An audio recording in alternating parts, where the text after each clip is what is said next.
안녕하십니까? 지식과 지혜의 숲을 거니는 시간, 여러분의 마음 길잡이가 되어드리겠습니다.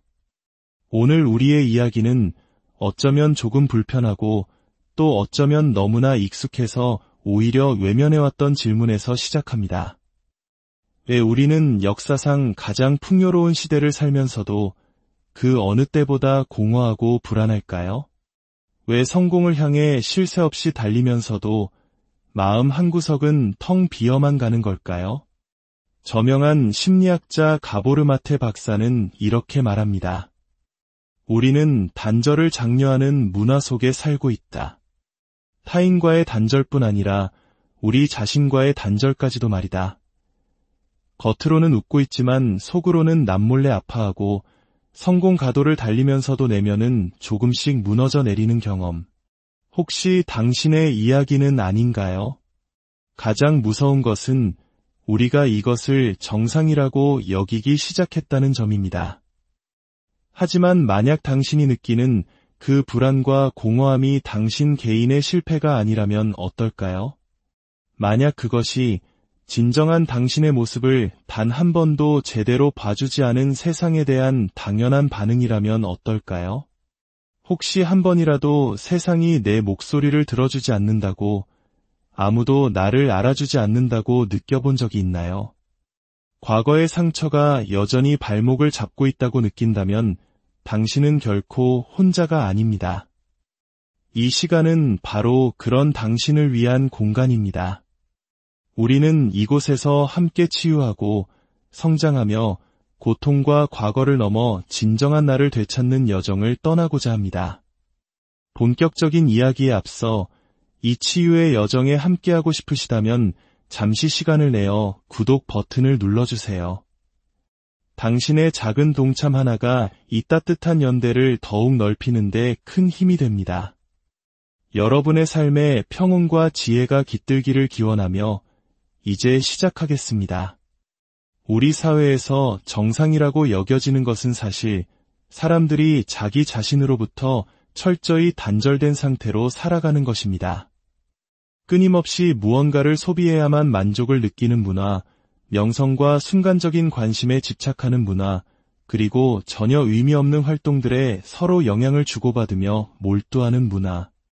이 모든 것이 바로 우리를 우리 자신으로부터 멀어지게 만드는 단절의 문화입니다. 오늘날 수많은 사람들이 정신적, 신체적 질병으로 고통받는 근본적인 이유가 바로 여기에 있습니다. 우리는 인류 역사상 가장 부유한 사회를 이루었지만 동시에 인구의 상당수가 마음과 몸의 병을 앓고 있습니다. 이 모든 고통은 우리의 본성, 즉 진정한 자기 자신과의 단절에서 비롯됩니다. 많은 사람들이 무언가를 믿고 따른다고 해서 그것이 정상적이거나 온전하다는 의미는 아닙니다. 오히려 우리 사회는 구성원들이 특정 역할을 순순히 받아들이고 그 안에서 행복을 느끼도록 교묘하게 성격적 특성을 주입합니다. 영국의 소설가 올더스 헉슬리가 1930년대에 쓴 멋진 신세계라는 소설을 아십니까? 그 소설 속에서는 인간이 시험관에서 인공적으로 부화되고 특정 계급의 역할을 수행하도록 생화학적, 환경적으로 길러집니다. 그리고 자신의 역할에 만족하도록 프로그래밍됩니다. 물론 우리는 시험관에서 태어나 기계적으로 프로그래밍되지는 않았습니다. 하지만 놀라울 정도로 비슷한 방식으로 살아가고 있습니다. 멋진 신세계의 핵심은 사회가 당신에게 기대하는 것을 스스로 원하게 만드는 것입니다. 결국 우리가 원하게 되는 것들은 우리 자신의 진정한 필요나 본성과는 아무런 관련이 없는 그저 사회가 우리에게 주입한 욕망일 뿐입니다. 헉슬리는 이 소설을 단순한 공상 과학 소설이 아니라 우리 사회가 나아갈 미래에 대한 날카로운 경고로 썼습니다. 그리고 그의 경고는 오늘날 더욱 현실이 되었습니다. 이러한 사회가 유지되기 위해 우리에게 요구하는 가장 중요한 특성은 바로 자기 자신과의 단절입니다. 만약 우리가 우리 내면의 목소리, 즉 직감과 연결되어 있다면 어떨까요? 아마 우리는 지금과 같은 선택을 하지 않을 것입니다. 한 유명한 신경학자가 겪었던 흥미로운 일화가 있습니다. 그는 뇌졸중으로 언어 처리 능력을 상실한 실어증 환자들이 모여있는 병동을 방문했습니다. 환자들은 다 함께 텔레비전에 나오는 어떤 정치인의 연설을 보고 있었습니다. 그런데 놀랍게도 대부분의 환자들이 그를 보며 비웃고 있었고 몇몇은 심지어 분노하고 있었습니다. 신경학자는 궁금했습니다. 저들이 저 정치인을 이해하지 못하는 걸까? 아니면 너무나 잘 이해하고 있는 걸까? 답은 명확했습니다. 실어증 환자들은 현란한 말의 유혹에 넘어가지 않았습니다. 그들은 말을 이해할 수 없었기 때문에 대신 그의 몸짓, 표정, 말투, 즉 그의 보디랭귀지를 읽고 있었습니다. 그리고 그들은 그 정치인이 완전히 가짜라는 것을 간파했던 것입니다. 그 정치인은 어린 시절 알코올 중독자 아버지 밑에서 자란 트라우마를 가진 아이였습니다.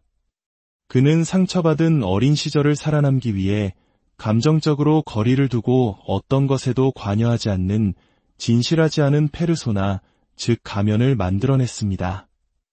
그리고 세상은 그의 그런 모습을 오히려 안정감을 주는 정치적 강점으로 받아들였습니다. 하지만 언어라는 포장지를 걷어내고 그 사람의 본질을 본 실어증 환자들은 단 한순간도 그에게 속지 않았습니다. 제가 하고 싶은 말은 이것입니다. 만약 우리 모두가 자신의 직감과 연결되어 있다면 우리는 필요하지도 않은 물건을 사기 위해 애쓰지 않을 것이고 실제로는 공허한 사람들을 맹목적으로 따르지도 않을 것입니다. 이 사회가 유지되는 가장 큰 비결은 바로 사람들이 자신의 직감으로부터 단절되어 있다는 사실입니다. 우리 사회는 우리가 우리 자신과 단절되기를 요구합니다.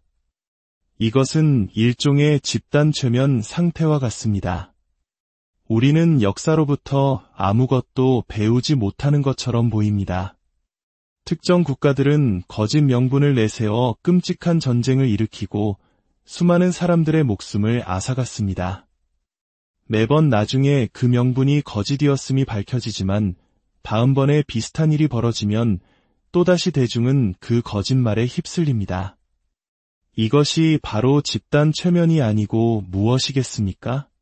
우리는 기후변화라는 거대한 위기 앞에서도 마찬가지입니다. 지구 곳곳에서 이상 기후가 나타나고 빙하가 녹아내리는 것을 두 눈으로 목격하면서도 우리는 마치 아무 일도 일어나지 않는 것처럼 일상을 살아갑니다. 이것 또한 최면에 걸린 듯한 수동적인 상태입니다. 그리고 이러한 수동성은 광고주들이 우리의 집에, 우리의 스마트폰에 중독적인 프로그램을 심는 것을 허용합니다. 이제는 우리 아이들까지 기술에 중독되고 있습니다. 뇌 스캔을 통해 그리고 아이들의 행동을 통해 우리는 중독의 증거를 명확히 볼 수 있습니다. 혹시 당신의 집에 마약상이 들어와 어린 자녀에게 헤로인을 주사하도록 내버려 두시겠습니까? 말도 안 되는 소리죠. 하지만 우리는 지금 기술이라는 이름으로 그것을 허용하고 있습니다. 이 모든 것은 우리가 얼마나 깊은 무의식의 잠에 빠져 있는지를 보여줍니다. 우리는 우리 자신의 몸과 마음, 그리고 우리 삶의 진정한 목적을 잊은 채 살아가고 있습니다. 저는 제 삶의 마지막 순간, 죽음의 침상에 누워 나는 그 많은 시간을 가지고 대체 무엇을 하며 살았는가? 라고 후회하고 싶지 않습니다. 이 문화는 우리를 계속해서 잠재우도록 설계되었습니다. 화려한 상품, 자극적인 영화, 끝없는 볼거리로 우리의 정신을 마비시키고 수동적인 상태에 머물게 합니다. 그리고 우리는 자신도 모르는 사이에 이 거대한 집단 최면의 자발적인 참여자가 되어버립니다. 스마트폰과 같은 기기들은 처음부터 우리의 도파민, 회로를 자극하여 중독시키도록 설계되었습니다. 뉴로마케팅이라는 분야는 아예 우리의 신경계를 어떻게 하면 중독시킬 수 있을지를 연구합니다. 도파민은 원래 우리가 의미 있는 활동을 통해 성취감을 느낄 때 자연스럽게 분비되어야 하는 신경 전달 물질입니다. 하지만 우리는 의미 없는 활동을 통해 인위적으로 도파민을 분출시키고 거기에 중독되어 갑니다. 과거 세대의 트라우마는 다음 세대에게 고스란히 전달됩니다. 우리 한국인들에게 이야기는 결코 낯설지 않습니다. 격동의 근현대사를 거치며 전쟁과 가난, 급격한 사회 변화 속에서 우리 부모님, 그리고 조부모님 세대가 겪으셨을 깊은 상처들을 떠올리게 합니다. 그분들이 제대로 치유받지 못한 채 살아내야 했던 아픔은 무의식적인 양육 방식이나 가족 문화 속에 녹아들어 우리 세대에게까지 영향을 미치고 있습니다. 이것이 바로 세대 간 트라우마의 전수입니다. 어머니가 태아를 품고 있을 때 겪는 스트레스와 트라우마는 자궁 속 아이의 뇌와 성격 발달에 직접적인 영향을 미칩니다. 또한 후성 유전학이라는 새로운 과학 분야는 한 세대가 겪은 트라우마가 유전자의 기능 자체를 변화시켜 다음 세대에게 전달될 수 있음을 보여주고 있습니다. 영적 스승 에크하르트 톨레는 이를 고통체라고 불렀습니다. 우리 안에 축적된 과거의 트라우마 덩어리죠. 이 고통체는 개인적인 차원을 넘어 사회적, 역사적 차원에서도 존재합니다. 예를 들어 오랜 시간 억압받아온 여성들은 여성으로서 겪어온 고통체를 집단적으로 지니고 있을 수 있습니다. 그렇다면 중독이란 무엇일까요? 중독은 우리에게 일시적인 쾌락이나 안도감을 주지만 장기적으로는 해를 끼치고 갈망하게 만들며 결국 끊을 수 없게 만드는 모든 행동을 의미합니다. 그것은 도박, 쇼핑, 일, 관계, 음식, 인터넷 등 무엇이든 될 수 있습니다. 중요한 것은 행동 그 자체가 아니라 그 행동과 우리의 내적인 관계입니다. 우리는 의식적으로 선택하고 있는가, 아니면 무의식적인 고통에 이끌려 행동하고 있는가? 건강하지 못한 관계는 항상 무의식적인 고통에 의해 주도됩니다. 예를 들어 음식을 먹을 때 내 몸에 영양을 공급하고 맛을 즐기기 위해 의식적으로 먹는다면 그것은 건강한 행위입니다. 하지만 내 안의 고통을 달래기 위해 잠시라도 기분이 나아지기 위해 정크푸드를 입에 쑤셔 넣고 있다면 그것은 건강하지 않습니다. 말 그대로 음식을 밀어 넣음으로써 당신의 고통을 억누르고 있는 것입니다. 불교에서 말하는 집착 또한 이와 관련이 있습니다. 외부의 무언가를 통해 내면의 공허함을 채우려는 갈망입니다. 그런데 흥미로운 점은 현대 심리학에서 말하는 애착은 전혀 다른 의미를 갖는다는 것입니다. 여기서 애착은 부모와 자식 간의 건강하고 필수적인 유대감을 의미합니다. 모든 포유류는 양육자와의 안정적인 애착 관계 없이는 생존할 수 없습니다.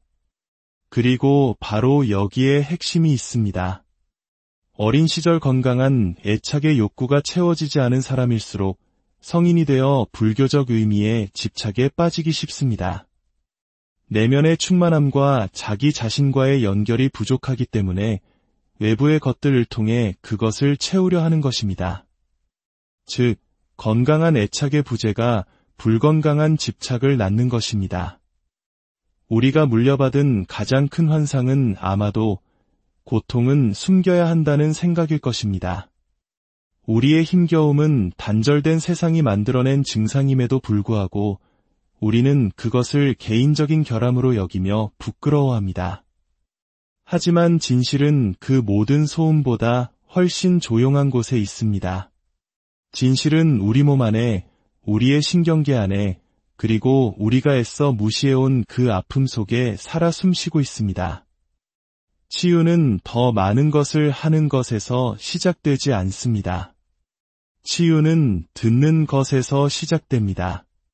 무엇이 아픈지, 무엇이 침묵당했는지, 그리고 무엇이 우리가 집으로 돌아오기를 참을성 있게 기다려왔는지 그 내면의 목소리를 듣는 것에서부터 시작됩니다. 가보르마테 박사의 말처럼 진정한 과업은 지금의 우리를 뜯어고치는 것이 아닙니다.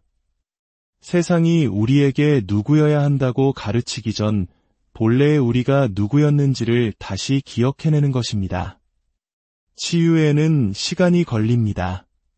그리고 그 길을 혼자 걸을 필요는 없습니다. 오늘 이야기가 당신의 마음에 울림을 주었다면 당신의 여정이 소중하다는 것을 기억해 주세요. 스스로에게 다정해지세요. 계속해서 당신의 내면을 탐험하고 당신을 지지해주는 사람들과 함께하세요. 우리는 모두 연결되어 있습니다. 마지막으로 당신의 성장을 스스로에게 약속하는 의미에서 댓글로 나는 나를 치유합니다라고 한번 적어보는 것은 어떨까요? 세상은 당신을 보고 있습니다. 당신은 소중한 존재입니다. 그리고 당신은 결코